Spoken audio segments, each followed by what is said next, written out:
സ്വീകരിക്കില്ല മൂസ, മഴ പെയ്യില്ല മൂസ. കാരണം എന്തെന്നറിയോ?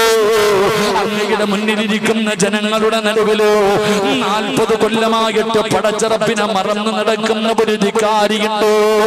അല്ലാഹു ചെയ്തു കൊടുക്കുന്ന അനുഗ്രഹങ്ങളുടെ മുഴുവനും 2 കൈയും നീട്ടി സ്വീകരിച്ചിട്ട് അല്ലാഹനെ മറന്നുകൊണ്ട് നടക്കുന്ന ഒരുത്തനും 40 വർഷമായിട്ട് മറന്നു നടക്കുന്നവനോ അവനെ സദസ്സിരിപ്പുണ്ട്.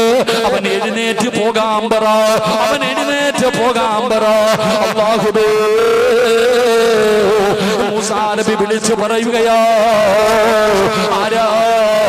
അല്ലാഹുവിനെ 40 കൊല്ലമായി മറന്നു നടക്കുന്ന ഒരു വൃത്തികെട്ടവൻ ഈ സദസ്സിലുണ്ട്. ഒരു പാപിയായ മനുഷ്യൻ ഇവിടെ ഇരിപ്പുണ്ട്. അവൻ എഴുന്നേറ്റ് പോകണേ, അവൻ എഴുന്നേറ്റ് പോകണേ. മൂസാ നബി ഇവിടെ നിന്ന് പറന്നു കഴിയുമ്പോ, ചെറുപ്പക്കാരാ, അല്ലാഹുവിന്റെ മുന്നിൽ ജീവിതത്തിൽ ചെയ്തു പോയ ഒരു പാപം പടച്ചറപ്പിന്റെ മുന്നിൽ ഏറ്റു പറഞ്ഞാൽ അല്ലാഹുവിന്റെ അർശിന്റെ ചുറ്റുഭാഗത്ത് നിൽക്കുന്ന മലക്കുകളുണ്ടല്ലോ, ആ മലക്കുകൾ അല്ലാഹുവിനോട് പറയുകയാ, ഇവന്റെ പാപം പുറത്തു കൊടുക്കണേ അല്ലോ. എന്നിട്ട് മലക്കുകൾ പറയുകയാ, അല്ലാഹുവേ, ഇവന് നീ സ്വർഗ്ഗം കൊടുക്കണേ അല്ലാ. അല്ലാഹുവിന്റെ മലക്കുകൾ അവിടെന്ന് പറയുകയാണ്, എന്റെ പ്രിയപ്പെട്ടവരെ, നിസ്കരിക്കുന്നവർക്ക് കിട്ടുന്ന പ്രതിഫലത്തെ കുറിച്ചല്ല, ഖുർആൻ ഓതുന്നവരുടെ പ്രതിഫലമല്ല, സദഖ കൊടുത്തവരുടെ പ്രതിഫലമല്ല, പാതിരാത്രിയിൽ എഴുന്നേറ്റ് നിസ്കരിച്ചവരുടെ പ്രതിഫലമല്ല, സുന്നത്ത് നോമ്പ് പിടിച്ചവരുടെ പ്രതിഫലമല്ല, പള്ളി കെട്ടിക്കൊടുത്തവരുടെ പ്രതിഫലമല്ല. അല്ലാഹുവേ, ജീവിതത്തിൽ എപ്പോഴെങ്കിലും ചെയ്തു പോയ ഒരു പാപമുണ്ടല്ലോ, ഏതെങ്കിലും ഒരു തെറ്റ് ചെയ്തു പോയി, ഈ ചെയ്ത തെറ്റ് റബ്ബിന്റെ മുന്നിൽ ഏറ്റുപറഞ്ഞ അല്ലാഹുവിന്റെ മലക്കുകൾ അവിടെന്ന് പറയുകയാ, അല്ലാഹുവേ, ഇവന് നീ പുറത്തു കൊടുക്കണേ അല്ലാ, ഇവനെ ശിക്ഷിക്കല്ലേ അല്ലാ, ഇവന് നീ സ്വർഗ്ഗം കൊടുക്കണേ അല്ലാ. നിനക്ക് വേണ്ടി അല്ലാഹുവിന്റെ മലക്കുകൾ അവിടെന്ന് ദുആ ചെയ്യുകയാ. എന്നിട്ട് അവര് പറയുന്നത് എന്തെന്നറിയുമോ? അല്ലാഹുവിനോട് മലക്കുകൾ പറയുകയാ, ഇവന് മാത്രം പുറത്തു കൊടുത്താ പോരാ, ഇവന് മാത്രം പുറത്തു കൊടുത്താ പോരാ, ഇവന് ജന്മം നൽകി ഇവന്റെ വാപ്പയുണ്ടല്ലോ, പടച്ചവര് ഇവന് ജന്മം കൊടുത്ത ഇവന്റെ പിതാവുണ്ടല്ലോ, അതാ ഇവന് വേണ്ടി ജീവിച്ച ഇവന്റെ വാപ്പയുണ്ടല്ലോ. അല്ലാഹുവേ, 9.5 മാസക്കാലം ഗർഭം ചുമന്ന് മരണവേദനയുടെ വേദനയും നൊന്തു ഇവനെ പ്രസവിച്ച് ഇവനെ പാല് കൊടുത്ത് പോറ്റി വളർത്തിയ ഇവന്റെ ഉമ്മയുണ്ടല്ലോ അല്ലാ, ആ മാതാപിതാക്കൾക്കും നീ സ്വർഗ്ഗം കൊടുക്കണേ അല്ലാ. അല്ലാഹുവിന്റെ മലക്കുകൾ അവിടെന്ന് ദുആ ചെയ്യുകയാ. ചെയ്തു പോയ പാപം അല്ലാഹുവിന്റെ മുന്നിൽ ഏറ്റു പറയുമ്പോ നിനക്ക് സ്വർഗ്ഗം കിട്ടാൻ അവര് ദുആ ചെയ്യുകയാണ്. പടച്ചവരെ, നിന്റെ മാതാപിതാക്കൾക്ക് സ്വർഗ്ഗം കിട്ടാ ദുആ ചെയ്യുകയാ. എന്നിട്ട് മലക്കുകൾ പറയുന്നു, നാഥാ, ഇവന്റെ മാതാപിതാക്കൾക്ക് മാത്രം കൊടുത്താ പോരാ, പടച്ചവനെ, ഇവന്റെ ദുഃഖത്തിനും ഇവന്റെ സന്തോഷത്തിനും ഇവന്റെ കൂടെ കഴിയുന്ന ഇവന്റെ പ്രിയപ്പെട്ട ഭാര്യയുണ്ടല്ലോ, ഇവന്റെ ഇണയുണ്ടല്ലോ,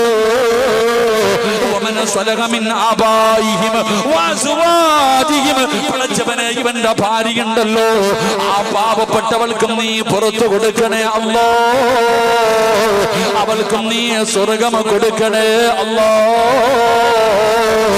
എന്നിട്ട് അവിടുന്ന് മലക്കുകളെ നിർത്തുന്നില്ല, അവര് പറയുകയാ,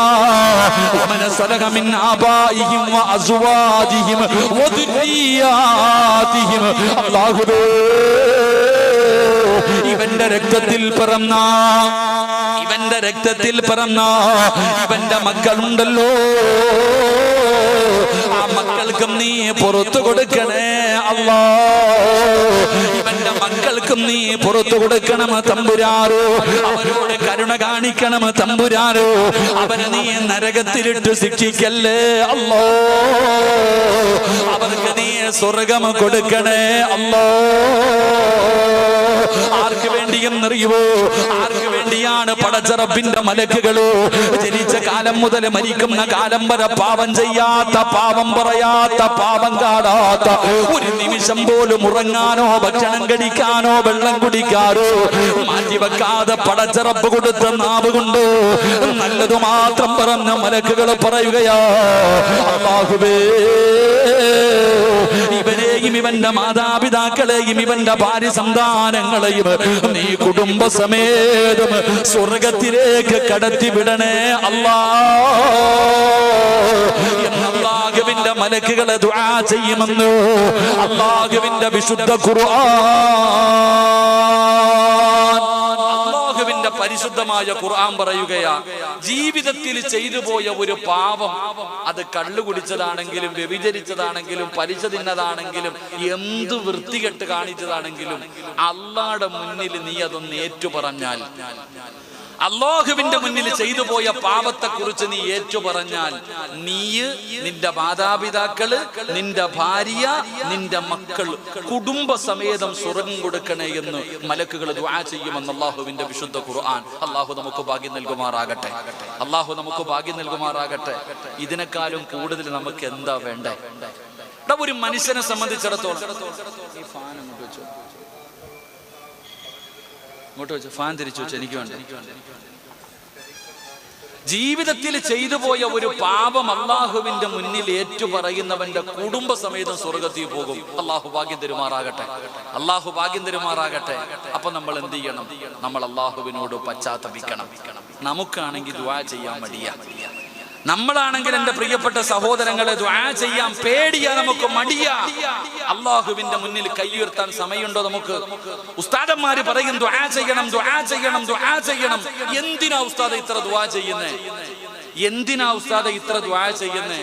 എടാ പൊന്നാര ചങ്ങാതി, ദുആ ചെയ്താലുള്ള പ്രതിഫലം അറിയോ?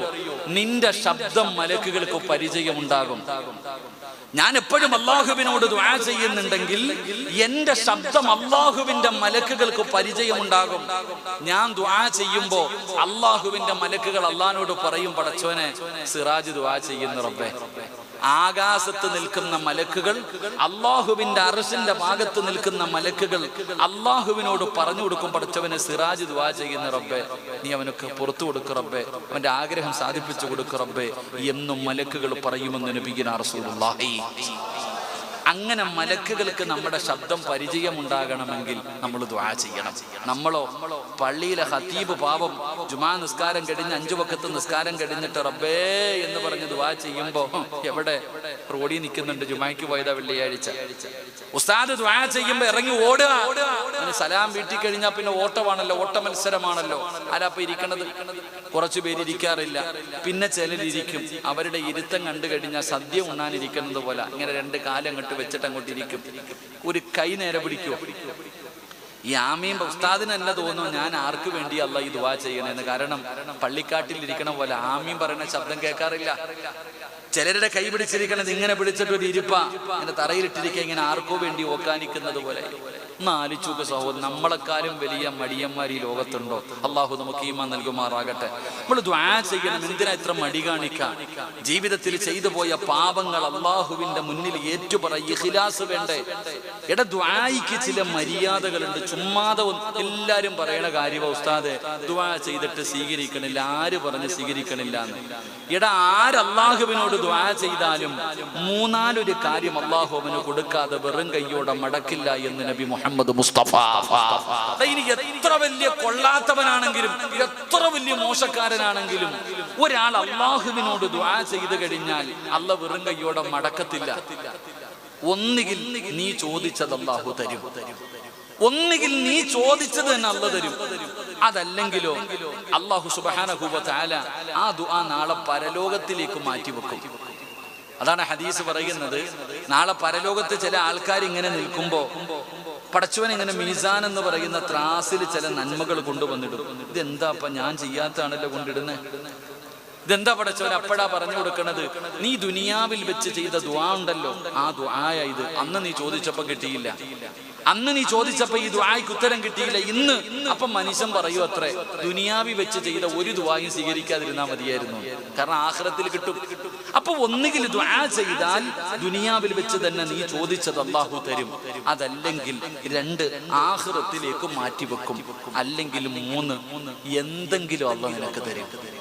ചോദിച്ചത് തന്നില്ലെങ്കിലും നിനക്ക് വരാനിരിക്കുന്ന ഒരു ഷർറിനെങ്കിലും അല്ലാഹു തട്ടിമാറ്റും. ഇതാ അല്ലാഹ്, ഇതാണ് പടച്ച റബ്ബ്. പക്ഷെ നമ്മൾ ദുആ ചെയ്താൽ നമ്മുടെ ദുആയ്ക്ക് ഉത്തരം കിട്ടാത്തതിന്റെ കാരണം ചോദിക്കേണ്ടതുപോലെ ചോദിക്കുന്നില്ല. ദുആ ചെയ്യുന്നതിന് ചില മര്യാദകളുണ്ട്. ദുആ സ്വീകരിക്കണമെങ്കിൽ ജീവിതത്തിൽ ചെയ്യേണ്ട ചില നന്മകളുണ്ട്. ചുമ്മാതെ ചാടിക്കേറി ഇരുന്ന് ചോദിച്ചിട്ട് കാര്യമൊന്നുമില്ല. ചോദിക്കുമ്പോൾ അതിൻ്റെതായ മര്യാദയോടുകൂടി അതബോടുകൂടി അള്ളാഹുവിന്റെ മുന്നിൽ ഒരടിമയെ പോലെ നിൽക്കണം. യാചിക്കുന്നവനെ പോലെ പഞ്ചായത്തിൽ പോകും, മുനിസിപ്പാലിറ്റി പോകും, ഗവൺമെന്റ് ഓഫീസുകളിൽ പോകും. എന്നിട്ട് നിൽക്കുന്നത് കാരണം സാറേ സാറേ സാറേ, എന്തൊരു താഴ്മയെന്നറിയോ. എടാ, ഒരു പേപ്പർ റെഡിയാക്കാൻ വേണ്ടി എന്തിന് കോവിഡ് വന്നാൽ ഇപ്പൊ എന്തെങ്കിലും മറ്റേ ഇഞ്ചക്ഷൻ എടുക്കാൻ പോവില്ലേ, അവന്റെ മുന്നിൽ പോയി വളയുക. എന്നാ നിന്നെ പടച്ച അള്ളാടെ മുന്നിൽ ആ താഴ്മയുണ്ടോ? ഇല്ല, അല്ലാഹുവിനോട് കാണിക്കുന്നില്ല. ദുആ ചെയ്താ സ്വീകരിക്കണോ? ദുആ ചെയ്താ സ്വീകരിക്കണോ? ഒരു കാര്യം ചെയ്തിട്ട് ദുആ ചെയ്താൽ അവന്റെ ദുആ തള്ളപ്പെടില്ല എന്ന് നബി മുഹമ്മദ് മുസ്തഫ സല്ലല്ലാഹു അലൈഹി വസല്ലമ തങ്ങൾ പറയുന്നു, ഒരു ദുആ അല്ലാഹു തള്ളപ്പെടില്ല. ഏത് ദുആ? ഏത് ദുആ? ബിസ്മി പറഞ്ഞുകൊണ്ട് ആരാണോ ദുആ ചെയ്യുന്നത് അവന്റെ ദുആയ്ക്ക് ഉത്തരമുണ്ടെന്ന് നബി മുഹമ്മദ് മുസ്തഫ. എന്ത് പറഞ്ഞുകൊണ്ട് ദുആ ചെയ്യണം? ഒന്ന് അവരെ പറഞ്ഞിട്ടുണ്ടോ? തിന്നുമ്പോ പറയണില്ലല്ലോ, പിന്നല്ലേ ദുആ ചെയ്യുമ്പോ. ഭക്ഷണം കഴിക്കുന്ന സമയത്ത് പറയാറുണ്ടോ? എന്ത് ബിസ്മി? കൈ കഴുകണില്ലല്ലോ ഉസ്താദേ, പിന്നല്ലേ. ആരാടാ ബിസ്മി? മട്ടൻ ബിരിയാണി എടുത്ത് വെണ്ടി വെച്ചിരിക്കുമ്പോ എന്ത് ബിസ്മി? നടന്ന് തിന്നുന്നവൻ, യാചിച്ച് തിന്നുന്നവൻ. നമ്മളൊക്കെ ദുആ ചെയ്യും, അല്ലാഹുവേ മരിക്കണ കാലം വരെ ആരുടെ മുന്നിലും യാചിക്കേണ്ട അവസ്ഥ വരത്തില്ല. ദുആ ചെയ്യൂലേ? ദുആ ചെയ്യൂലേ? എന്നിട്ട് എന്തിനാ കല്യാണ വീട്ടിൽ പോയിട്ട് യാചിക്കണ? ഇപ്പൊ പുതിയ മോഡൽ കണ്ടിട്ടില്ലേ? കല്യാണ വീട്ടിൽ പോകും, എന്നിട്ടൊരു പാത്രം എടുത്തിട്ട് ഇങ്ങനെ തെണ്ടുവാ. ഇങ്ങനെ കല്യാണ വീട്ടിൽ പോയിട്ട് ഇവിടെ ഉണ്ടോ ബൊഫേ സിസ്റ്റം, എങ്ങനെ പോയിട്ട് തെണ്ടുവാ, ഇങ്ങനെ ഇങ്ങനെ തെണ്ടി തിന്ന. അള്ളാഹു കാക്കമാറാകട്ടെ. അതിന് പോകുന്നവനെ മടലി വെട്ടിയിട്ട് തല്ലണ്ടേ? ഞാൻ പോകാറില്ല അങ്ങനെയുള്ള കല്യാണത്തിന്. എനിക്ക് ഭക്ഷണം മുന്നിൽ കൊണ്ട് വെക്കണം. ഞാൻ അങ്ങോട്ട് പോയി ഇങ്ങനെ ഇരക്കാറില്ല. എന്റെ പ്രിയപ്പെട്ട സഹോദരങ്ങളെ, ബിസ്മി പറഞ്ഞിട്ട് ഭക്ഷണം കഴിക്കണം. അതുകൊണ്ടാണ് നബി സല്ലല്ലാഹു അലൈഹി വസല്ലം തങ്ങൾ പറഞ്ഞത്, ഇബ്ലീസ് ഇങ്ങനെ നിൽക്കുന്ന വീട്ടില്, ഇബ്ലീസ് വീട്ടിൽ ഇങ്ങനെ നിൽക്കും, ഇബ്ലീസിന്റെ മക്കളും നിൽക്കും. അപ്പൊ ഇങ്ങനെ ബിസ്മി പറയാതെ ആരെങ്കിലും ഭക്ഷണം കഴിക്കുന്നുണ്ടെങ്കിൽ ഇബ്ലീസ് പറയും, മക്കളെ വാ, ഇന്ന് ആഹാരം ഉണ്ട്, എല്ലാവരും കൂടിക്കോ, പോയി ഇരുന്ന് തിന്നോ. പടച്ചവന് നിന്റെ പെണ്ണുമ്പിള്ളയുടെ മക്കളുടെ ഇടയിൽ ശൈത്താനും മക്കളും കയറി ഇരുന്ന് തിന്ന. പിന്നെ എങ്ങനെ? അൽ ജിൻസ് യമീറുൽ ജിൻസ്, ചന്ദനം ചാരിയ ചന്ദനം മണക്കുന്നല്ലേ. ശൈത്താൻ ഇടയിൽ കയറി ഇരുന്ന് തിന്നുമ്പോ ആ ശൈത്താന്റെ സ്വഭാവം നമുക്കുണ്ടാകും. അള്ളാഹു കാക്കുമാറാകട്ടെ. എന്ന ബിസ്മി പറഞ്ഞ് തിന്നാൻ തുടങ്ങിയാലോ ഇബ്ലീസ് പറയും, ഇന്ന് പട്ടിണിയായി, ഇന്ന് പട്ടിണിയായി. എന്റെ പ്രിയപ്പെട്ട സഹോദരങ്ങളെ, ഞാൻ പറഞ്ഞു വന്നത് ബിസ്മി പറഞ്ഞിട്ട് ദുആ ചെയ്യ്. ഭക്ഷണം കഴിക്കുമ്പോ ബിസ്മി പറഞ്ഞിട്ട് വേണം കഴിക്കാൻ. ഞാൻ ഉദാഹരണം പറഞ്ഞതാ, അതുകൊണ്ടാ പറഞ്ഞത്. ഈ അടുത്തൊരു ഉമ്മ പറയുന്നു, ഉസ്താദ് എന്റെ മക്കൾ തമ്മിൽ ശത്രുക്കളെ പോലെ കിടന്നടിക്കുക, കൂടപ്പിറപ്പുകൾ. ഒരു ഉമ്മയുടെ 2 മക്കൾ, ജ്യേഷ്ഠനും അനിയനും ശത്രുവിനെ പോലെ തല്ലുക. അതിന്റെ കാരണം എന്താ? എന്റെ പ്രിയപ്പെട്ട സഹോദരങ്ങളെ, ഈ നാട്ടിൽ അള്ളാഹു ഇഷ്ടപ്പെടുന്ന ഏറ്റവും നല്ല ഭവനം ഏതെന്നറിയോ? അള്ളാഹു ഇഷ്ടപ്പെടുന്ന ഈ നാട്ടിലെ ഏറ്റവും നല്ല വീട് ഒരുമിച്ചിരുന്ന് ഒരു പാത്രത്തിൽ ഭക്ഷണം കഴിക്കുന്ന വീടാണെന്ന് നബി മുഹമ്മദ് മുസ്തഫ. ഏത് വീട്? ഭാര്യയും ഭർത്താവും മക്കളും ഒരുമിച്ചിരുന്ന്, ആരുടെ വീട്ടിലിരുന്നാണ് ഒരുമിച്ചിരുന്ന് ഭക്ഷണം കഴിക്കുന്നത് ആ വീട്ടിലാണ് അള്ളാഹു ഈ നാട്ടിൽ ഏറ്റവും ഇഷ്ടപ്പെടുന്ന വീട്. അള്ളാഹു നമ്മുടെ വീട് അങ്ങനെ ആക്കി തരുമാറാകട്ടെ. അള്ളാഹു അങ്ങനെ ആക്കി തരുമാറാകട്ടെ. നിങ്ങൾ ആരെങ്കിലും അങ്ങനെ കഴിക്കാറുണ്ടോ? ഭാര്യയും ഭർത്താവും മക്കളും ഒരുമിച്ചിരുന്ന് ഒരു പാത്രത്തിൽ കഴിക്കണ ആരെങ്കിലും ഉണ്ടെങ്കിൽ ഒന്ന് കൈപൊക്കിക്കേ. ചുമ്മാതല്ല വീട്ടിൽ ബദർയുദ്ധം നടക്കുന്നേ. എങ്ങനെ തിന്നാനാ? അതെങ്ങനെ തിന്നാനാ? പണ്ടങ്ങനെ ഭർത്താവ് കഴിച്ചതിന്റെ ബാക്കി കഴിക്കാൻ ഭാര്യ നോക്കി നിൽക്കും, ബറക്കത്തിന് ഇത്തിരി വെക്കും, അതേ പാത്രത്തിൽ കഴിക്കും, ഇല്ലെങ്കിൽ ഒരു പാത്രത്തിൽ കഴിക്കും. ഇന്നോ നിങ്ങൾ ആരെങ്കിലും തിന്നിട്ട് നിങ്ങളുടെ ബാക്കി നിങ്ങളുടെ ഭാര്യയ്ക്ക് കൊടുത്തു വെക്കും, ഓള് തിന്നൂല, ഓളത് തിന്നൂല. എന്തിനും മക്കൾക്ക് കൊടുക്ക്. എടാ, പണ്ട് നമ്മുടെ ഉമ്മ ഒരു ചെറിയ ചട്ടിക്കകത്ത് ചോറും കറിയും എല്ലാം കൂടെ വാരിയിട്ടിട്ട് ഈ സിമെന്റ് കുഴക്കണ പോലെ ഒരു കുഴയാണ്. കുഴച്ചിട്ട് ഇങ്ങനെ വാരി തരുമ്പോ ഓടിച്ചെന്ന് ആർത്തിയോടെ തിന്നും. ഞാൻ തിന്നിട്ടുണ്ട്, നിങ്ങളും തിന്നിട്ടുണ്ട്. ഇന്ന് നിങ്ങൾ ആരെങ്കിലും ഒരു 5-6 വയസ്സുള്ള മകന്റെ മുന്നിൽ വെച്ച് കുഴക്കണം, കുഴച്ചിട്ട് വേണം നോക്കുമ്പോൾ അവൻ പറയും ഉമ്മ തിന്നോളാൻ, അവൻ തിന്നൂല. ഇതാ നമ്മൾ മനസ്സിലാക്കേണ്ടത്. എന്റെ പ്രിയപ്പെട്ട സഹോദരങ്ങളെ, ഞാൻ പറഞ്ഞു വന്നത് ബിസ്മി പറഞ്ഞിട്ട് കഴിക്കുക, ബിസ്മി പറഞ്ഞിട്ട് ദുആ ചെയ്യുക. ബിസ്മി പറഞ്ഞിട്ട് ദുആ ചെയ്താൽ ആ ദുആയ്ക്ക് ഉത്തരമുണ്ടെന്ന് നബി മുഹമ്മദ് മുസ്തഫ സല്ലല്ലാഹു അലൈഹി വസല്ലമ തങ്ങൾ അവിടുന്ന് പറഞ്ഞു തരുമ്പോൾ എന്റെ പ്രിയപ്പെട്ടവരോട് പറയുകയാണ്, എന്റെ പ്രിയപ്പെട്ട സഹോദരാ, ജീവിതത്തിൽ ചെയ്തു പോയ പാപങ്ങൾ മുഴുവനും പടച്ച റബ്ബിന്റെ മുന്നിൽ ഏറ്റു പറയൂ. ഉസ്താദേ, എന്റെ ദുആ അല്ലാഹു സ്വീകരിക്കുന്നില്ല. സ്വീകരിക്കാതിരിക്കാനുള്ള കാരണം എന്തെന്നറിയോ? ചോദിക്കേണ്ടതുപോലെ നീ ചോദിക്കാത്തത് കൊണ്ടാ. അല്ലാഹുവിനോട് ചോദിക്കേണ്ടതുപോലെ ചോദിക്കാത്തത് കൊണ്ടാ. എങ്ങനെയാണ് ചോദിക്കേണ്ടതെന്നറിയോ? പാപങ്ങളോരോ ഉസ്താദ് പറഞ്ഞു തരികയാ. എങ്ങനെയാണ് പടച്ച റബ്ബിനോട് തൗബ ചെയ്യേണ്ടതെന്നറിയോ? എങ്ങനെയാണ് ദുആ ചെയ്യേണ്ടതെന്നറിയോ? പൊറുക്കന്റെ പാപമാ സയ്യിദി വെറുക്കാതെ പൊറുക്കുന്നവനാരുണ്ട് നീയല്ലാതെ. ഇഹലോകാർഭാടങ്ങളെന്നെ വലച്ചതാ, നഫ്സെന്ന ഉന്തി തള്ളിവിട്ടു ചതിച്ചതാ. അല്ലാതെ ധിക്കരിച്ചല്ല റബ്ബേ നിന്നെ, അതുകൊണ്ട് ആട്ടരുതിലാഹേ എന്നെ. അല്ലാഹുവിനോട് പറയണം, പടച്ചവനെ, നിന്നെക്കാളും പൊറുക്കുന്ന ഒരാളും ഈ ലോകത്തില്ല, നിന്നെ പോലെ പൊറുക്കുന്ന ഒരാളും ഈ പ്രപഞ്ചത്തിലില്ല. പടച്ചവനെ, ജീവിതത്തിൽ ഒരുപാട് പിഴവുകൾ വന്നുപോയി. ഇതൊക്കെ പടച്ചവനെ ഇബ്ലീസ് ചതിച്ചതാണല്ലോ, പെട്ടുപോയതാണല്ലോ, സാഹചര്യത്തിന്റെ സമ്മർദ്ദത്തിൽ ചെയ്തു പോയതാ അല്ലാ. അല്ലാഹുവേ, അഹങ്കാരത്തോടെ ചെയ്തതല്ല. എന്ത് ചെയ്താലും നീ കാണുമെന്ന് എനിക്കറിയാ. എന്നിട്ടും ചെയ്തത് അഹങ്കാരമല്ല അല്ലാ, പറ്റിപ്പോയതാണ് റബ്ബേ. എനിക്ക് പുറത്തു തരണേ അല്ലാ. അല്ലാഹുവിനോട് ദുആ ചെയ്യണം ചെറുപ്പക്കാരാ. അതുകൊണ്ട് എന്റെ പ്രിയപ്പെട്ടവരോട് പറയുകയാണ്, നീ ചെയ്തു പോയ ഒരു തെറ്റിന്റെ പേരിൽ പടച്ച റബ്ബിനോട് പശ്ചാത്തപിച്ച് മടങ്ങിയോ, നീയും നിന്റെ ഭാര്യയും നിന്റെ മാതാപിതാക്കളും നിന്റെ മക്കളും സ്വർഗ്ഗത്തിലോ. അതുകൊണ്ട് എന്തുകൊണ്ടാണ് തൗബ ചെയ്യാൻ പറയുന്നത്? നിങ്ങളുടെ തൗബയെ പിന്തിപ്പിക്കല്ലോ, നിങ്ങളെ തൗബയെ പിന്തിപ്പിക്കല്ലോ. കാരണമെന്നറിയോ? തൗബ ചെയ്താ കിട്ടുന്ന പ്രതിഫലം എന്തെന്നറിയോ? മഹാനായ നബി മുഹമ്മദ് മുസ്തഫ സല്ലല്ലാഹു അലൈഹി വസല്ലമ തങ്ങൾ അവിടുന്ന് സ്വഹാബത്തിനോട് പറഞ്ഞു കൊടുക്കുകയാണ് തൗബയെ കുറിച്ച്.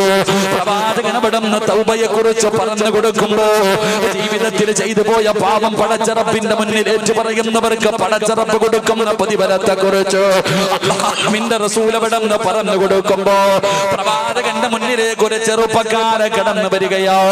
മഹാനായ മായിസ് റളിയല്ലാഹു തആല അൻഹു, യുദ്ധത്തിന്റെ നടുവിലൂടെ നടന്നു പോകുന്ന മായിസ് എന്ന് പറയുന്ന ചെറുപ്പക്കാരനുണ്ടല്ലോ, അല്ലാഹുവിന്റെ പ്രവാചകന്റെ മുന്നിലേക്ക് കടന്നു വരികയോ. യാ റസൂലല്ലാഹ്, അല്ലാഹുവിന്റെ നബിയേ, എന്നെ ശുദ്ധീകരിക്കണം നബിയേ. അല്ലാഹുവിന്റെ പ്രവാചകന്റെ മുന്നിൽ മായിസ് വന്നിട്ട് പറയുകയാ. എന്താണ് പറയുന്നതെന്നറിയോ? അല്ലാഹുവിന്റെ നബിയേ, ഞാൻ വ്യഭിചരിച്ചു നബിയേ, ഞാൻ വ്യഭിചരിച്ചു നബിയേ പോലെ പറയുന്നു പോമായിസ്. അല്ലാഹുവിന്റെ റസൂൽ അവിടുന്ന് പറയുകയാ, പോമായിസ് എന്ന് പറഞ്ഞു പ്രവാചകൻ അവിടുന്ന് പറഞ്ഞു വിടുകയാ. കാരണം എന്തെന്നറിയോ? വ്യഭിചരിച്ചവനെ എറിഞ്ഞു കൊല്ലണമെന്നാണ് ഇസ്ലാമിന്റെ വിധി. അതുകൊണ്ട് പ്രവാചകൻ അവിടുന്ന് കേൾക്കാത്തതുപോലെ പറഞ്ഞു വിടുകയാ. പോയി തൗബ ചെയ്യട്ടെ, പോയി തൗബ ചെയ്യട്ടെ. അല്ലാഹുവിന്റെ പ്രവാചകൻ അവിടെ നാട്ടിവിടുകയാണ്. പക്ഷേ മായിസിന് സമാധാനമില്ല. രണ്ടാമതും അല്ലാഹുവിന്റെ പ്രവാചകന്റെ മുന്നിലേക്ക് കടന്നു വരികയാ. യാ റസൂലല്ലാഹ്, അല്ലാഹുവിന്റെ നബിയേ, എന്നെ ശുദ്ധീകരിക്കണം നബിയേ.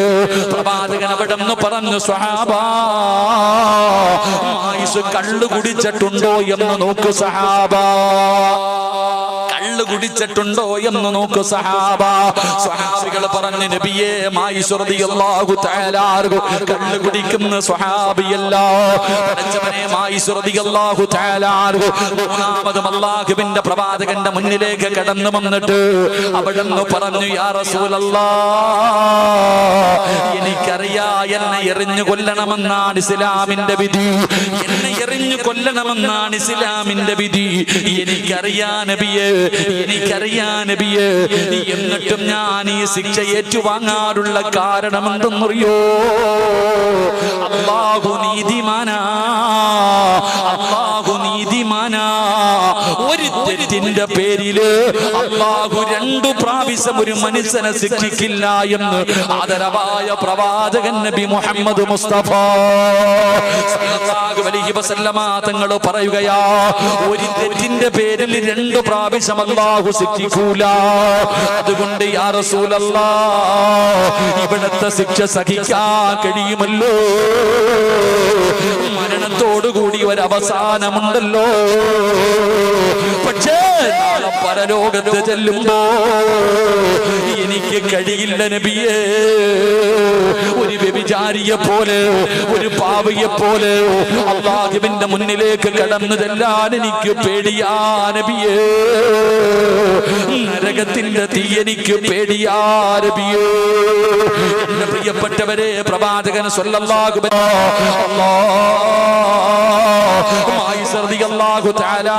എറിഞ്ഞു കൊല്ലാൻ പറയുമ്പോ പടച്ച റബ്ബേ, സ്വഹാബികൾ അവിടെ നിന്ന് ഏറ് തുടങ്ങി. സ്വഹാബികളെ കല്ലെടുത്തെറിയാൻ തുടങ്ങി. മായിസ് റളിയല്ലാഹു തആല വേദന സഹിക്കാൻ കഴിയാതെ ഓടുകയാ. മായിസ് തങ്ങളെ വേദന സഹിക്കാൻ കഴിയാതെ ഓടി രക്ഷപ്പെടുകയാണ്. പടച്ചവരെ, സ്വഹാബികൾ വന്ന് പറഞ്ഞു, യാ റസൂലല്ലാഹ്, മായിസ് ഓടി രക്ഷപ്പെട്ടു നബിയേ. പ്രവാചകന് സമാധാനമായി, പ്രവാചകന് സമാധാനമായി. കുറച്ചു കഴിയുമ്പോ ശരീരത്തിലൂടെ രക്തമൊലിപ്പിച്ചു കൊണ്ട് വരുന്ന മായിസ്, യാ റസൂലല്ലാഹ്, അറിയാതെ ഓടിപ്പോയതാ നബിയേ.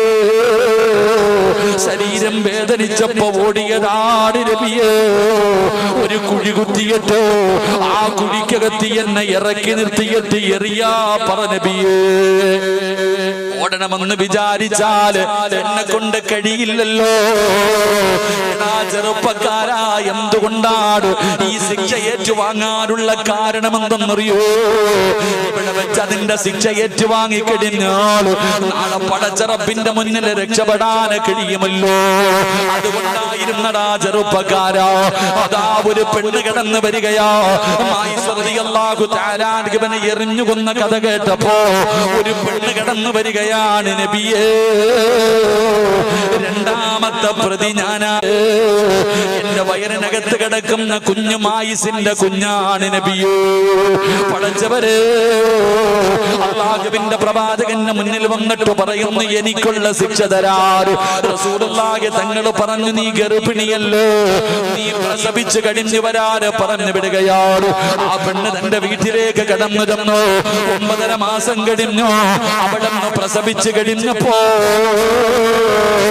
ചോര കുഞ്ഞിനെയും എടുത്തുകൊണ്ട് മുത്തുനബിയുടെ ചാരത്തേക്ക് കടന്നു വരികയോ. പ്രവാചകൻ അവിടെ നിന്ന് പറഞ്ഞു, നീ പാല് കൊടുക്കൂ, ഈ കുഞ്ഞിന് പാല് കൊടുക്കണമല്ലോ. പടച്ചവനെ പിന്നെയും പറഞ്ഞു വിടുകയാണ്. അവസാനം തന്റെ കുഞ്ഞ് പാല് കുടി നിർത്തിയപ്പോ, ഭക്ഷണം കഴിക്കാൻ തുടങ്ങുന്ന സമയമെത്തിയപ്പോ ആ ചോര കുഞ്ഞുമായിട്ട് മുത്തുനബിയുടെ മുന്നിൽ കൊണ്ടുവന്നിട്ട് കുഞ്ഞിന്റെ വായിലേക്ക് മറ്റുള്ള ഭക്ഷണം വെച്ച് കൊടുത്ത് കാണിച്ചു കൊടുക്കുകയാ. ഭക്ഷണം കഴിക്കാ തുടങ്ങി നബിയേ. എനിക്കുള്ള ശിക്ഷതാ നബിയേ എന്ന് പറഞ്ഞുകൊണ്ട് മുത്തുനബിയുടെ മുന്നിൽ നിന്ന് ശിക്ഷ ഏറ്റുവാങ്ങി എന്ന ചരിത്രം പറയുമ്പോ എന്റെ പ്രിയപ്പെട്ടവരോട് പറയുകയാ, മോനെ റബ്ബിന്റെ മുന്നിൽ ഏറ്റു പറയടാ. കള്ളു കുടിച്ചവനാണെങ്കിലും വ്യഭിചരിച്ചവനാണെങ്കിലും പലിശ തിന്നവനാണെങ്കിലും എത്ര വലിയ വലിയ അപരാധം ചെയ്തവനാണെങ്കിലും നീ മടി കാണിക്കണ്ട. നിനക്കൊരു പേടിയും വേണ്ട, ഒരു വിഷമവും വേണ്ട. ചെയ്തു പോയ പാപം അല്ലാഹുവിന്റെ മുന്നിൽ ഏറ്റു പറയാൻ കഴിയുമോ? നിന്റെ അല്ലാഹ് ആരെന്നറിയോ? 100 കൊല ചെയ്തവന് പുറത്തു കൊടുത്തിട്ട് സ്വർഗം കൊടുത്തവനാ. ജീവനോടെ എന്റെ പൊന്നാര പെമ്മക്കളെ കുടിച്ചു മൂടിയ കാട്ടാളന്മാർക്ക് അല്ലാഹു പുറത്തു കൊടുത്തില്ലേ? മയ്യത്തിനെ വ്യഭിചരിച്ചവന് പടച്ചറപ്പ് പുറത്തു കൊടുത്തില്ലേ? പിന്നെ എന്തിനാ നീ ഭയപ്പെടുന്നത്? ഇബാദിയല്ലദീന അസ്റഫൂ അലാ അൻഫുസിഹിം ലാ തഖ്നതൂ മിർ റഹ്മത്തില്ലാഹ്.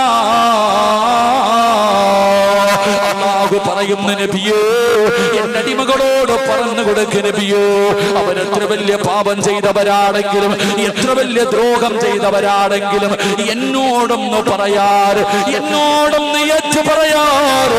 ചെയ്തു പോയത് മുഴുവനും എന്റെ മുന്നിലൊന്ന് ഏറ്റു പറഞ്ഞ് തൗബ ചെയ്യാറ്. അവരോട് പറ നബിയേ, ഞാൻ ഗഫൂറാണ് നബിയേ, ഞാൻ പുറത്തു കൊടുക്കുന്നവനാണ് നബിയേ. അതുകൊണ്ട് മലക്കുകളുടെ ദുആ വേണോ? നാളത്തേക്ക് മാറ്റി വെക്കല്ലേ. കാരണം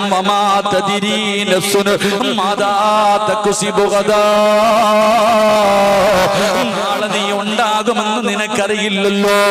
അതുകൊണ്ട് നാളത്തേക്ക് മാറ്റി വെക്കാതെ ഇവിടെ നിന്ന് പിരിയുന്നതിന് മുമ്പ് ഈ മക്കാമിന്റെ മുന്നിൽ ഇരുന്നിട്ട് ജീവിതത്തിൽ ഈ നിമിഷം വരെ ചെയ്തത് മുഴുവനും പടച്ച റബ്ബിന്റെ മുന്നിൽ ഏറ്റു പറഞ്ഞിട്ട് ഇവിടെ നിന്ന് എഴുന്നേറ്റ് പോകുമ്പോ മലക്കുകൾ നിനക്ക് വേണ്ടി ദുആ ചെയ്യുകയാ. അതുകൊണ്ട് എന്റെ പ്രിയപ്പെട്ടവരോട് പറയുകയാ, ഒരുപാട് കരയണമെന്നില്ല, ഒരുപാട് നിലവിളിക്കണമെന്നില്ല. പറയേണ്ടത് ആത്മാർത്ഥത വേണം ചെറുപ്പക്കാരാ. ഇഖ്ലാസ് വേണം മോനെ. ഇഖ്ലാസോടുകൂടി പറയുന്നത് ഒരു വാക്കാണെങ്കിലും ഒരു അസ്തഗ്ഫിറുല്ലാഹയാണെങ്കിലും പടച്ചവനെ എനിക്ക് പുറത്തു തരണേ എന്ന് പറയുന്ന ഒരു ചെറിയ വാക്കാണെങ്കിലും അല്ലാഹു നിനക്ക് പുറത്തു തരും. ഒരു ചരിത്രം പറയട്ടെ, ഒരുപാട് കേൾക്കുന്ന ചരിത്രമല്ലോ. എങ്കിലും ചെറുപ്പക്കാരോ ആകാൻ വേണ്ടി ഒരു ചരിത്രം പറയാ. മഹാനായ കലീമുല്ലാഹി മൂസാ നബി അലൈഹിസ്സലാം, മൂസാ നബിയുടെ മുന്നിലേക്ക് തന്റെ ജനതകൾ കടന്നു വരികയാണ്. ജനങ്ങളെ കടന്നു വന്നിട്ട് പറയുന്നു, നബിയേ വെള്ളത്തിന്റെ ക്ഷാമമാണ് നബിയേ, കുടിക്കാ വെള്ളമില്ല നബിയേ, മൃഗങ്ങൾ പോലും വലിയ പ്രയാസത്തിലാണ് നബിയേ, അതുകൊണ്ടൊരു പരിഹാരം കാണണം നബിയേ. മൂസാ നബി അലൈഹിസ്സലാം അവിടുന്ന് പറയുകയാണ്, ജനങ്ങളോട് പറഞ്ഞു ഒരു ദിവസം ഒരുമിച്ച് കൂടാറ്, എല്ലാവരും ഒരു ഗ്രൗണ്ടിൽ ഒരുമിച്ച് കൂടാറ്. പടച്ചവനെ അങ്ങനെ ജനങ്ങൾ മുഴുവനും ഒരുമിച്ച് കൂടുകയാണ്. മഹാനായ മൂസാ നബി അലൈഹിസ്സലാം ജനങ്ങളുടെ മുന്നിലേക്ക് പോയിരുന്നു. ചരിത്രം പറയുകയാണ് 70,000-ൽ പരം വരുന്ന ജനങ്ങളുണ്ടായിരുന്നു.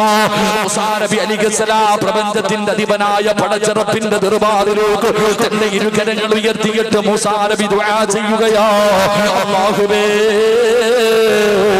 മഴ തരണേ അല്ലാഹ്, വല്ലാത്ത പ്രയാസമാ അല്ലാഹ്. മഴ കിട്ടുന്നതിന് വേണ്ടി ദുആ ചെയ്യുകയാ. പടച്ചവനെ മഴ വരുന്നില്ല, അടയാളം കാണുന്നില്ല. മൂസാ നബി പിന്നെയും ദുആ ചെയ്യുകയാ. അപ്പോഴാണ് വിളിച്ചു പറയുന്നു, മൂസാ ദുആ സ്വീകരിക്കില്ല മൂസാ, മഴ പെയ്യില്ല മൂസാ. കാരണം എന്തെന്നറിയോ? അങ്ങയുടെ മുന്നിലിരിക്കുന്ന ജനങ്ങളുടെ നടുവിലോ 40 കൊല്ലമായിട്ട് പടച്ചറപ്പിനെ മറന്നു നടക്കുന്ന ഒരു ധിക്കാരിയുണ്ടോ? അല്ലാഹു ചെയ്തു കൊടുക്കുന്ന അനുഗ്രഹങ്ങളുടെ മുഴുവനും 2 കൈയും നീട്ടി സ്വീകരിച്ചിട്ട് അല്ലാഹനെ മറന്നു മറന്നുകൊണ്ട് നടക്കുന്ന ഒരുത്തനും 40 വർഷമായിട്ട് മറന്നു നടക്കുന്നവനോ അവനീ സദസ്സിരിപ്പുണ്ട്. അവൻ എഴുന്നേറ്റ് പോകാൻ പറ, അവൻ എഴുന്നേറ്റ് പോകാൻ പറ. അല്ലാഹുവേ, മൂസാ നബി വിളിച്ചു പറയുകയാ, ആരാ? അല്ലാഹുവിനെ 40 കൊല്ലമായി മറന്നു നടക്കുന്ന ഒരു വൃത്തികെട്ടവൻ ഈ സദസ്സിലുണ്ട്. ഒരു ഭാവിയായ മനുഷ്യൻ ഇവിടെ ഇരിപ്പുണ്ട്. അവൻ എഴുന്നേറ്റ് പോകണേ, അവൻ എഴുന്നേറ്റ് പോകണേ. മൂസാ നബി ഇവിടെ നിന്ന് പറഞ്ഞു കഴിയുമ്പോ ജനങ്ങൾ പരസ്പരം നോക്കുന്നു, ആരാ? അല്ലാഹ്, ഈ വൃത്തികെട്ടവനാരാ? ഇത്രയും വലിയ പാവി ആരാ? ജനങ്ങൾ മുഴുവനും പരസ്പരം നോക്കുകയാണ്. ഒരാൾ പോലും എഴുന്നേറ്റ് പോകുന്നില്ല. അപ്പോഴാണ് 40 കൊല്ലമായിട്ട് അല്ലാഹുവിനെ മറന്നു നടക്കുന്ന മനുഷ്യനുണ്ടല്ലോ, അവനവിടെ ചിന്തിച്ചു, അല്ലാഹ് എന്നെ കുറിച്ചാണല്ലോ പറയുന്നത്, എന്നെ കുറിച്ചാണല്ലോ പറയുന്നത്. ഞാനിവിടെ നിന്ന് എഴുന്നേറ്റ് പോയാ ജനങ്ങൾ അറിയുമല്ലോ, നാണം കെടുമല്ലോ. എഴുന്നേറ്റ് പോകാതെ ഇരുന്നാൽ മഴ പെയ്യില്ലല്ലോ. ആ മനുഷ്യനവിടുന്ന് തന്റെ കുറ്റബോധം വരികയാണ്. ചെയ്തു പോയ പാപങ്ങളെ കുറിച്ചുള്ള ഓർമ്മകളെന്ന് വരികയാണ്. ആ മനുഷ്യൻ ചെയ്തതെന്തെന്നറിയോ? അല്ലാഹുവേ, തന്റെ മുട്ടിലേക്ക് തന്റെ തലയങ്ങ് താഴ്ത്തി വെക്കുകയാ. അവിടുന്ന് തലയങ്ങ് താഴ്ത്തി വെച്ചിട്ട് ആ മനുഷ്യൻ അല്ലാഹുവിനോട് പറയുകയാ, അല്ലാഹുവേ, ഇന്നുവരെ ചെയ്തത് പാപമാ അല്ലാഹ്, സമ്മതിക്കുന്നു അല്ലാഹ്, കുറ്റബോധമുണ്ട് റബ്ബേ. എങ്ങനെയാണ് തൗബ ചെയ്യേണ്ടതെന്ന് പോലും എനിക്കറിയില്ല അല്ലാഹ്. എങ്ങനെയാണ് ചെയ്തു പോയ പാപങ്ങൾ നിന്നോട് പറയേണ്ടതെന്ന് എനിക്കതുപോലും അറിയില്ല അല്ലാഹ്. എങ്കിലും ഞാൻ പറയുകയാ, ഇനി ഒരിക്കലും ചെയ്യില്ല അല്ലാഹ്. ഇനി ഒരിക്കലും നിന്നോട് ഞാൻ എതിര് പ്രവർത്തിക്കില്ല. ഇന്നുവരെ ചെയ്തത് പൊറുത്തുതാ അല്ലാഹ്, ഇന്നുവരെ ചെയ്തത് എനിക്ക് പൊറുത്തുതാ അല്ലാഹ്. എന്നിട്ട് ആ മനുഷ്യൻ പറയുന്നു, അല്ലാഹ്, എന്റെ തൗബ സ്വീകരിച്ചാൽ, എന്റെ പാപം പൊറുത്താൽ മഴ തരണേ അല്ലാഹ്, മഴ തരണേ അല്ലാഹ്. ആകാശത്ത് കാർമേഘം വരികയാണ്. ജനങ്ങൾ മുഴുവനും മഴ വരുന്നത് കണ്ടപ്പോ സന്തോഷം കൊണ്ടവരോടുകയാ. ആകാശത്ത് നിന്ന് മഴത്തുള്ളികൾ ഭൂമിയുടെ മടിത്തട്ടിലേക്ക് പെയ്തിറങ്ങുകയാണ്. മൂസാ നബിക്ക് അത്ഭുതമായി, റബ്ബേ, ഒരാളും എഴുന്നേറ്റ് പോയില്ലല്ലോ, ഒരാളും എഴുന്നേറ്റ് പോയില്ലല്ലോ. അലൈഹിസ്സലാം കടന്നു വന്നിട്ട് പറഞ്ഞു കൊടുക്കുകയാ, മൂസ നബിയേ, ആ മനുഷ്യൻ അല്ലാഹുവിനോട് തൗബ ചെയ്തു. ആ മനുഷ്യന്മാരെ അല്ലാഹുവിന് വല്ലാത്ത ഇഷ്ടമാ. പടച്ച റബ്ബിനെ പേടിച്ച് 5 നേരം നിസ്കരിച്ച് നടക്കുന്നവർ അല്ലാഹുവിന് വല്ലാത്ത ഇഷ്ടമാ. ഇതുപോലെ ജീവിതത്തിൽ ചെയ്തു പോയ തെറ്റുണ്ടല്ലോ, ആരെങ്കിലും അല്ലാഹുവിനോട് ഏറ്റു പറഞ്ഞാൽ അവന് അല്ലാഹുവിന് വല്ലാത്ത ഇഷ്ടമാണെന്ന് ആദരവായ പ്രവാചകൻ നബി മുഹമ്മദ് മുസ്തഫ സല്ലല്ലാഹു അലൈഹി വസല്ലമ തങ്ങൾ പറയുമ്പോ അല്ലാഹുവിന്റെ മലക്കുകളുടെ ദുആ കിട്ടുന്ന ഒന്നാമത്തെ വിഭാഗം ആരെന്നറിയോ? ജീവിതത്തിൽ ചെയ്തു പോയ പാപങ്ങൾ അല്ലാഹുവിന്റെ മലക്കുകൾ ദുആ ചെയ്യുമെന്ന് അല്ലാഹുവിന്റെ വിശുദ്ധ ഖുർആൻ. രണ്ടാമത്തെ വിഭാഗം ആരാ? അല്ലാഹുവിന്റെ പ്രവാചകൻ അവിടുന്ന് പറഞ്ഞു തരികയാ. അല്ലാഹുവിന്റെ ഖുർആൻ അവിടുന്ന് പറയുകയാണ്, എന്റെ പ്രിയപ്പെട്ട സഹോദരങ്ങള്, നമ്മളൊക്കെ നമസ്കരിക്കുന്നവരാണല്ലോ, പള്ളിയിലെ ഖതീബിന്റെ പുറകിൽ നിന്ന് നിസ്കരിക്കുന്നവരാണല്ലോ. ഉസ്താദ് അവിടുന്ന് ഫാത്തിഹ ഓതുമല്ലോ. മലക്കുകളുടെ ദുആ കിട്ടുന്ന രണ്ടാമത്തെ വിഭാഗം അല്ലാഹുവിന്റെ പള്ളിയിൽ നമ്മൾ നമസ്കരിക്കാൻ പോകും. പള്ളിയിലെ ഖതീബ് ഉസ്താദ് ഫാത്തിഹ ഓതും, പള്ളിയിലെ ഇമാമ് ഫാത്തിഹ ഓതും. ആ ഫാത്തിഹ ഓതി തീർന്നതിന് ശേഷം ഉസ്താദ് പറയും ആമീൻ. വലല്ലാലീൻ ആമീൻ.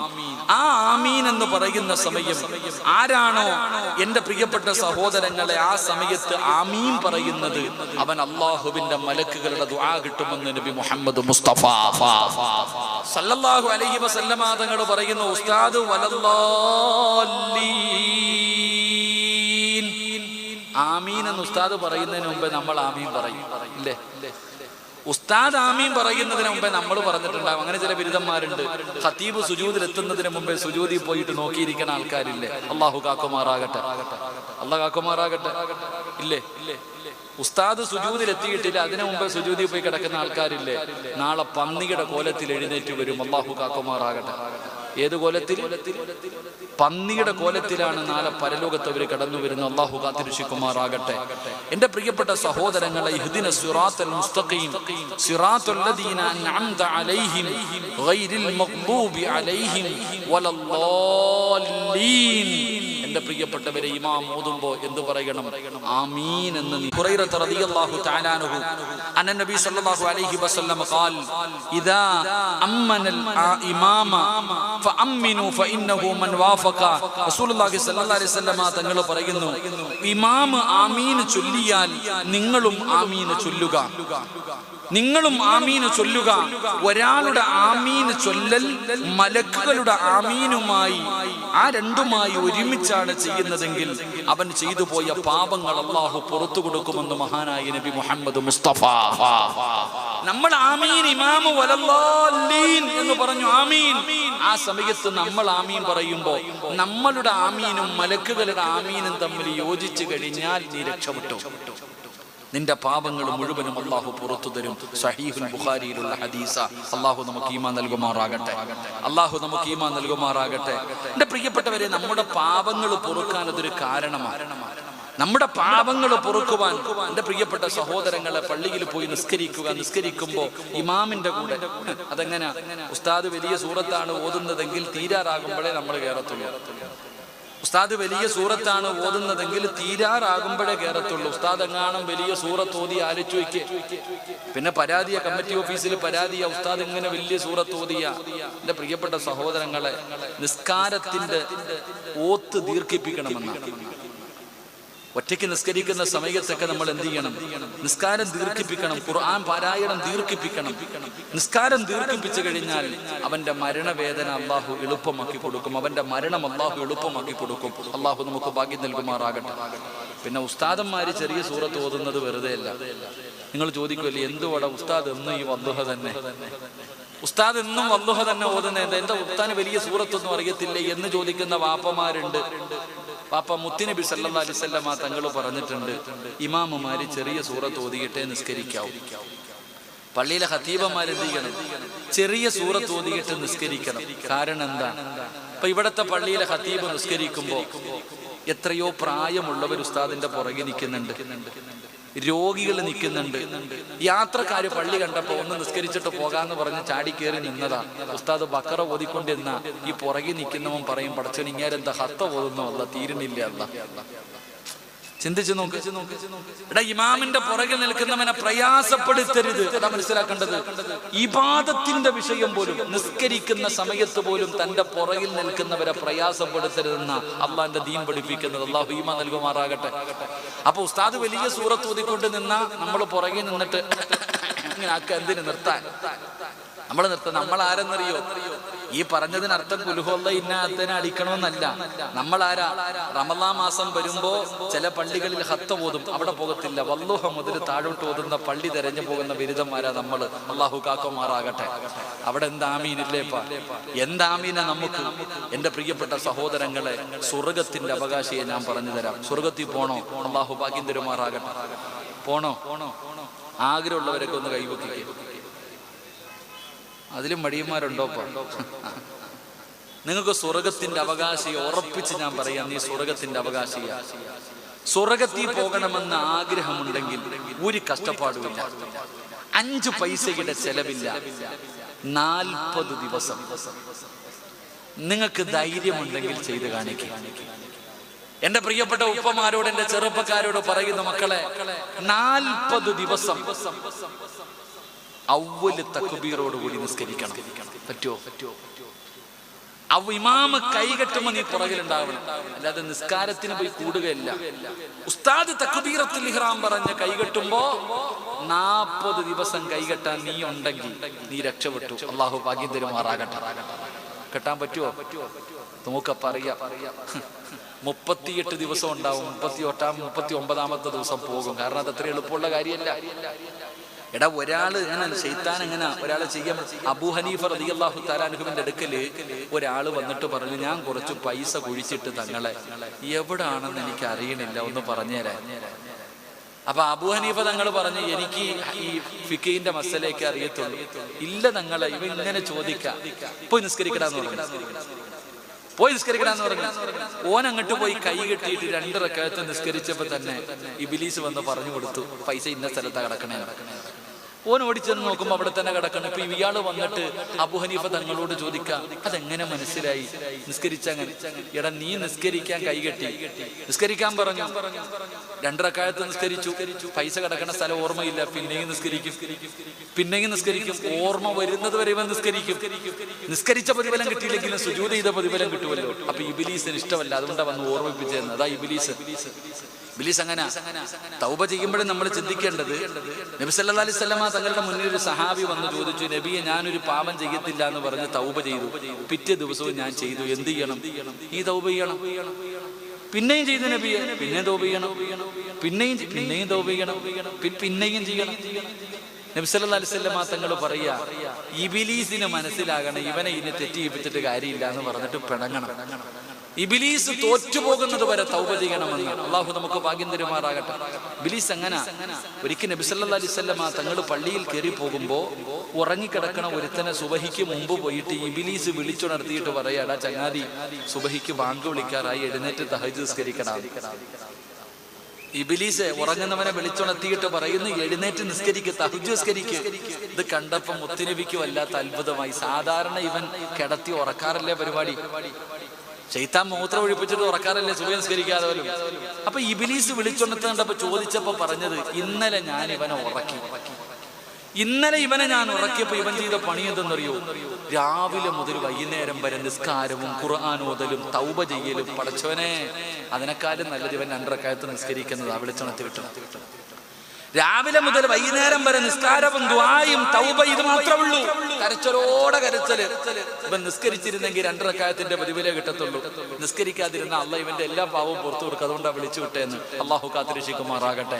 ഞാൻ പറഞ്ഞു വന്നത്, ഇമാമിന്റെ ആമീൻ വലല്ലാലീൻ ആമീൻ എന്ന് പറയുമ്പോൾ നീയും പറയണം, മലക്കുകളുടെ ആമീനുമായിട്ട് നിന്റെ ആമീൻ യോജിച്ച നിന്റെ ഉമ്മ പ്രസവിച്ചതുപോലെ അള്ളാഹു നിന്നെ ശുദ്ധീകരിക്കും. അള്ളാഹു ഭാഗ്യം തരുമാറാകട്ടെ. അള്ളാഹു ഭാഗ്യം തരുമാറാകട്ടെ. എന്റെ പ്രിയപ്പെട്ട സഹോദരങ്ങളെ, 3 ഞാൻ വിശദീകരിക്കുന്നില്ല. 3 എന്റെ പ്രിയപ്പെട്ട സഹോദരങ്ങളെ, അല്ലാഹുവിന്റെ മലക്കുകളുടെ ദുആ കിട്ടാൻ, അല്ലാഹുവിന്റെ മലക്കുകളുടെ ദുആ കിട്ടാൻ 3ാമത്തെ നന്മ എന്തെന്നറിയോ?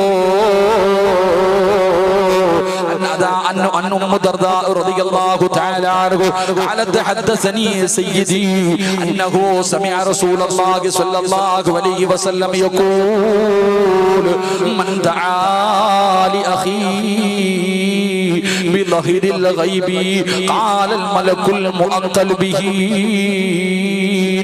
آمين ولك بمثلي. അല്ലാഹുവിന്റെ പ്രവാചകൻ സ്വല്ലല്ലാഹു അലൈഹി വസല്ലമ തങ്ങൾ പറയുകയാണ്, മലക്കുകളുടെ ദുആ കിട്ടുന്ന 3ാമത്തെ വിഭാഗമാരാ.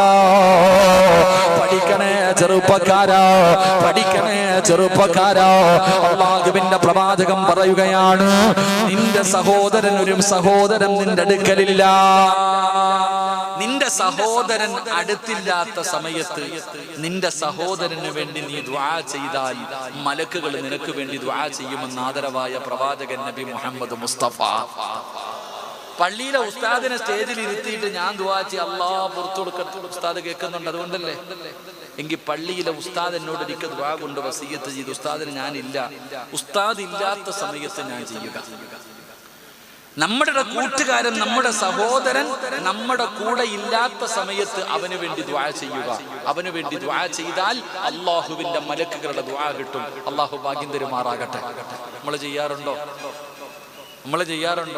അവൻ കൊത്തുവാള എടുക്കണേന്ന് നമ്മൾ ചെയ്യും. അവൻ എങ്ങനെയെങ്കിലും ഒന്ന് യതീംഖാനയിലായി കാണണമെന്നുള്ള ആഗ്രഹം നമുക്കുള്ളൂ. നമ്മൾ ചെയ്യാറുണ്ടോ? ഒന്ന് ആലോചിക്കേ.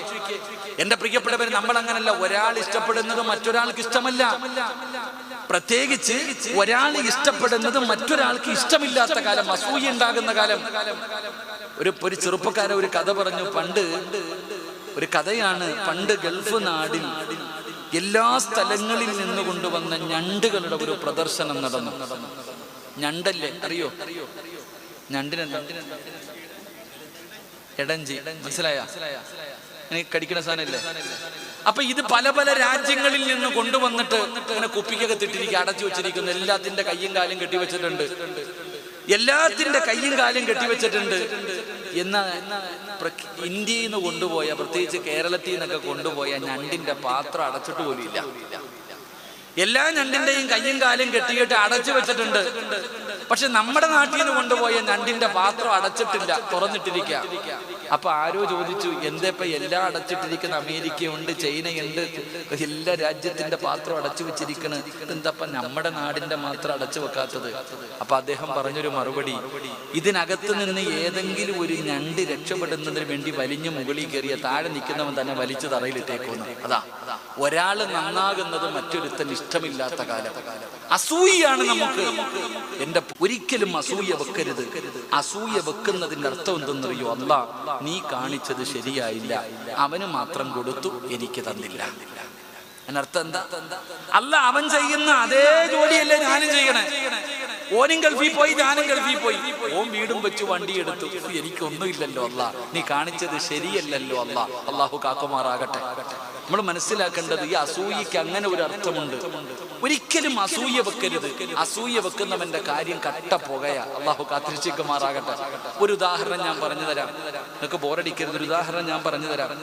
നമ്മളിൽ ചില ആൾക്കാർ എന്ത് കച്ചവടം ചെയ്താലും രക്ഷപ്പെടും, എന്ത് ബിസിനസ് ചെയ്താലും ഓൻ രക്ഷപ്പെടും. ഓൻ വിചാരിക്കണം എന്താ? എന്റെ താടി കണ്ടിട്ട് അള്ള തന്നതാ, എന്റെ നിസ്കാര തഴമ്പ് കണ്ടിട്ടല്ല, അള്ളാഹിക്ക് എന്നോട് എന്തോ പ്രത്യേക സ്നേഹമുള്ളത് കൊണ്ടാ. എന്ത് കച്ചവടം ചെയ്താലും ഓൻ അഭിവൃദ്ധി. ഒരിക്കലും നിങ്ങൾ അങ്ങനെ ചിന്തിക്കരുത്. ഉദാഹരണം സഹിതം ഞാൻ പറഞ്ഞു തരാം. നിങ്ങളുടെ കടയുടെ ഓപ്പോസിറ്റ് ആർക്കെങ്കിലും ഒരു കടയുണ്ടെന്ന് വിചാരിക്കാം. നിന്റെ കടയിൽ കച്ചവടമില്ല, അവന്റെ കടയിൽ കച്ചവടമുണ്ട്. നീ എന്ത് ചെയ്യും? എപ്പോ നോക്കിയാലും അവന്റെ കടയിൽ നോക്കിയിരിക്കുക. എന്തല്ല ഓന്റെ കടയിൽ മാത്രം ഇത്ര ആള് പോകുന്നത്? പടച്ചവനെ, ഓനും കൂടെ എങ്ങനെയെങ്കിലും ആളൊന്ന് കുറഞ്ഞിരുന്നെങ്കിൽ. ഇങ്ങനെ അസൂയ, നമ്മൾ ഇങ്ങനെ അസൂയ വെച്ചുകൊണ്ടിരിക്കുമ്പോ അവൻ ഒരു കടയുണ്ടായിരുന്നുള്ളൂ, അപ്പൊ ഒന്നുകൂടെ നിന്റെ മുന്നിൽ തുറക്കും. അവൻ ഒരു കട കൂടെ നിന്റെ മുന്നിൽ തുറക്കും. ഉണ്ടായിരുന്ന നിന്റെ കട പൂട്ടും. അള്ളാഹു കാക്കുമാറാകട്ടെ. എടാ, അള്ളാഹു നിന്റെ കണ്ണിന്റെ മുന്നിൽ അള്ളാഹ് അവനെ വളർത്തി കാണിക്കും. അള്ള നിന്റെ കണ്ണിന്റെ മുന്നിൽ ഓനെ വളർത്തി കാണിക്കും. അൽഹംദുലില്ലാഹ്, നമ്മളെ കുറിച്ചൊക്കെ എന്തൊക്കെ പറയുന്നില്ല, അസൂയല്ലേ. ഇന്ന് വന്നപ്പോ ഒരാൾ എൻ്റെ അടുത്ത് പറഞ്ഞു, സിറാജ് ഉസ്താദെ, നിങ്ങളുടെ ഡേറ്റ് ചോദിച്ചപ്പോൾ ഒരാൾ പറഞ്ഞു 40,000 രൂപ തരുവാണെങ്കിൽ ഡേറ്റ് മേടിച്ചു തരാതെ. ഞാൻ അയാളോട് ചോദിച്ചു, ആ പറഞ്ഞവനെ എനിക്കൊന്ന് കാണിച്ചു തരുമോ? കാരണം എനിക്കൊന്ന് കാണാനുള്ള ആഗ്രഹം കണ്ട. 40,000 രൂപ തരുവാണെങ്കിൽ നിങ്ങളുടെ ഡേറ്റ് മേടിച്ചു തരാമെന്ന് ഒരുത്തം പറഞ്ഞിട്ടുണ്ട്. ഞാൻ പറഞ്ഞു, പഠിച്ചവനെ, അതിന്റെ പകുതി എനിക്ക് തന്നാൽ മതി, ഞാൻ ഡേറ്റ് തരാമെന്ന്. കാരണം 40,000 രൂപ ഏജന്റിന് നിങ്ങൾ ചിന്തിച്ചു വയ്ക്കുക. ആ ഡേറ്റ് മേടിച്ചു കൊടുത്ത അള്ളാഹ് അവന് ദീർഘായുസ് കൊടുക്കുമാറാകട്ടെ. ഒരാമീൻ പറ. നിങ്ങൾക്ക് ബുദ്ധി വല്ലതും ഉണ്ടോ? ബുദ്ധിമുട്ടില്ല, ഒരാമീൻ പറ. കാരണം എന്തേ? അങ്ങനെയുള്ളവരുണ്ടെങ്കിലേ നമുക്ക് വളർച്ചയുള്ളൂ. എടാ, ഇങ്ങനെ അസൂയ വെക്കുമ്പോ ഓരോ മനുഷ്യനെ തകർക്കാൻ നോക്കുമ്പോ അള്ളാഹ് അവരുടെ മുന്നിൽ നമുക്ക് ഇൽമുണ്ട്. ഇരിക്കണ ഉസ്താദന്മാരുടെ അത്ര ഇൽമുണ്ട് നമുക്കൊന്നും ഇല്ലപ്പ. ഇരിക്കണ പണ്ഡിതന്മാര് കിതാബ് ഓതുന്നു, നമുക്കെന്തോ അറിയാം. മൈക്കിന്റെ മുന്നിൽ നിന്ന് വയത് പറയാൻ മാത്രമേ അറിയത്തുള്ളൂ. എങ്കിലും അള്ളാഹു നമുക്ക് ഇങ്ങനെ ഒരു അനുഗ്രഹം തരുന്നുണ്ടെങ്കിൽ അത് എന്റെ കഴിവ് കൊണ്ടൊന്നും അല്ല. ഞാൻ അങ്ങനെ മനസ്സിലാക്കേണ്ടത്, അത് വേറെ ആർക്കോ ഉള്ള പണിയാ. അള്ളാഹി മാറാകട്ടെ. നമ്മൾ അങ്ങനെ കാണേണ്ടത്. അള്ളാഹു, ഞാൻ പറഞ്ഞ നിങ്ങൾക്ക് ആർക്ക് എനിക്ക് സങ്കടം തോന്നിപ്പോയി. കുറച്ച് അങ്ങനത്തെ ആൾക്കാരുണ്ടോപ്പാ? അധ്വാനിച്ച് ജീവിക്കുക സഹോദര. എന്തിനാവശ്യമില്ലാത്ത പണിക്കൊക്കെ നിങ്ങൾക്ക് ആർക്കെങ്കിലും ഡേറ്റ് വേണമെങ്കിൽ വല്ലാഹി എന്നോട് തന്നെ ചോദിക്കണം. വേറെ ആരോട് വെച്ചാലും കിട്ടില്ല. എന്നോട് നിങ്ങൾക്ക് ദേഷ്യം ഉണ്ടെങ്കിൽ ഡേറ്റ് വെച്ചിട്ട് തരാത്തതിന്റെ ദേഷ്യം മാത്രമേ ഉള്ളൂ. അള്ളാഹു നമുക്ക് ഈമാൻ നൽകുമാറാകട്ടെ. അള്ളാഹു റിസ്ക് എഴുതിയിട്ടുണ്ടെങ്കിൽ അവിടേക്ക് ഞാൻ വരും. അള്ളാഹു ഭാഗ്യം തരുമാറാകട്ടെ. ഞാൻ പറഞ്ഞു വന്നത് അസൂയ വെക്കരുത്, ഒരിക്കലും അസൂയ വെക്കരുത്. എന്തുകൊണ്ടാണ് നിങ്ങൾ പഠിക്കണം? നമുക്ക് നഷ്ടമുണ്ടാകാനുള്ള കാരണം നമ്മുടെ നാവ. ഒരു ഉദാഹരണം ഞാൻ പറയാം. പലരും പറയുന്നു, ഉസ്താദ് നല്ല കച്ചവടം ഉണ്ടായിരുന്നു, ഇപ്പൊ കച്ചവടമില്ല. ഇഷ്ടം പോലെ പൈസ ഉണ്ടായിരുന്നു, അള്ളാന്റെ അനുഗ്രഹം ഉണ്ടായിരുന്നു, ഇപ്പൊ ഇല്ല. അതിന്റെ കാരണം എന്താ? നിങ്ങൾ തന്നെയാണ് നിങ്ങളുടെ നാശത്തിന്റെ കാരണം. അള്ളാഹു കാത്തിരക്ഷിക്കുമാറാകട്ടെ. നിന്റെ കടയിൽ കച്ചവടം ഉണ്ടെങ്കിൽ നീ എന്തിനാ മറ്റുള്ളവരോട് പറയണേ? നിന്റെ കടയിൽ കച്ചവടം ഉണ്ടെങ്കിൽ നീ എന്തിനാ മറ്റുള്ളവനോട് പറയുന്നത്? നീ എന്താ പറയണത്?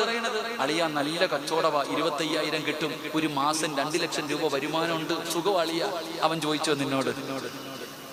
അവൻ നിന്നോട് ചോദിച്ചോ? പറഞ്ഞങ്ങാതി ചിലര് പറയണെന്ത്, എടാ 2 ലക്ഷം രൂപയുണ്ടടാ ഒരു മാസം ലാഭം. എന്നാ അൽഹംദുലില്ലാ. എടാ ആരെങ്കിലും എന്തെങ്കിലും ചോദിച്ച അറബികളോട് ചോദിക്കുക, എന്തുണ്ട്? അൽഹംദുലില്ലാ. കച്ചവടം ഉണ്ടോ? അൽഹംദുലില്ലാ. കച്ചവടം ഇല്ലേ? അൽഹംദുലില്ലാ. അൽഹംദുലില്ലാ പറ, നീ രക്ഷപ്പെടും. അള്ളാഹു രക്ഷപ്പെടുത്തുമാറാകട്ടെ. മറിച്ച് നിൻ നാവിനെ സൂക്ഷിക്കണം. മഹാനായ പ്രവാചകൻ സല്ലല്ലാഹു അലൈഹി വസല്ലമ തങ്ങളുടെ മുന്നിൽ നിങ്ങൾ ചരിത്രം നോക്ക്. ഇതൊന്നും കള്ളവല്ലല്ലോ, ഹദീസല്ലേ. ഒരു സഹാബി ഉടുപ്പൂരുകയാ. ഒരു സഹാബി ഇട്ടിരുന്ന വസ്ത്രം ഇങ്ങനെ ഊരുമ്പോ പുറകിൽ നിന്ന സഹാബി ബോഡി കണ്ടിട്ട് പറഞ്ഞു, എന്ത് ബോഡിയാവുള്ളാന്ന്. വസ്ത്രം ഊരിയപ്പോ പുറകിൽ നിന്ന സഹാബി പറഞ്ഞു, എന്തൊരു ബോഡിയാ പടച്ചവനെ. ചക്ക വെട്ടിയിട്ടതുപോലെ താഴെ വീണോ സഹാബി. നിന്ന നിപ്പിന് താഴെ വീണോ. എടുത്തുകൊണ്ടില്ല ഹദറത്ത് റസൂലില്ല സല്ലല്ലാഹു അലൈഹി വസല്ലം. മുത്തുനബിയുടെ മുന്നിൽ കൊണ്ടുപോയി. മുത്തുനബിയുടെ മുന്നിൽ കൊണ്ടുപോയി പ്രവാചകൻ ഒതുവെടുത്തിട്ടുള്ള വെള്ളം എടുത്തിട്ട് അദ്ദേഹത്തിന്റെ മുഖത്ത് കുടഞ്ഞു. അപ്പോഴാ ബോധം വന്നേ. അപ്പോഴാ പറഞ്ഞത്, അൽ ഐനു ഹഖ്ഖുൻ, കണ്ണീർ സത്യമാണെന്ന് നബി മുഹമ്മദ് മുസ്തഫ. ചില വീടിന്റെ മുന്നിൽ നല്ല തെങ്ങിങ്ങനെ തേങ്ങ ഇങ്ങനെ കൊലച്ച് നിൽക്ക. അപ്പോഴാ ഒരു ഉപ്പാപ്പ ഇങ്ങനെ നടന്നു പോയപ്പോ പറയാ, എന്തുവാ ഈ നിൽക്കണത്, സുബ്ഹാനല്ലാഹ്. ഒരു 2 മാസം കഴിഞ്ഞ് അതിലേ പോയ അങ്ങനെ ഒരു തെങ്ങ് പോലും നമുക്ക് കാണാൻ പറ്റൂല. അള്ളാഹു കാക്കുമാറാകട്ടെ. ഞാൻ പറഞ്ഞു വന്നത്, അസൂയ വെക്കാൻ പാടില്ല ആരോടും. എന്റെ പ്രിയപ്പെട്ട സഹോദരങ്ങളെ, നിനക്ക് എഴുതിയത് നിനക്ക്, അവൻ എഴുതിയത് അവന്, വേറെ ആർക്കും കിട്ടൂല. എന്റെ പേരെഴുതിയത് നിങ്ങൾക്ക് ആർക്കും കിട്ടൂല, നിങ്ങളുടെ പേരെഴുതിയത് എനിക്കും കിട്ടൂല. അള്ളാഹു ഈമാൻ നൽകുമാറാകട്ടെ. അള്ളാഹ് ഈമാൻ നൽകുമാറാകട്ടെ.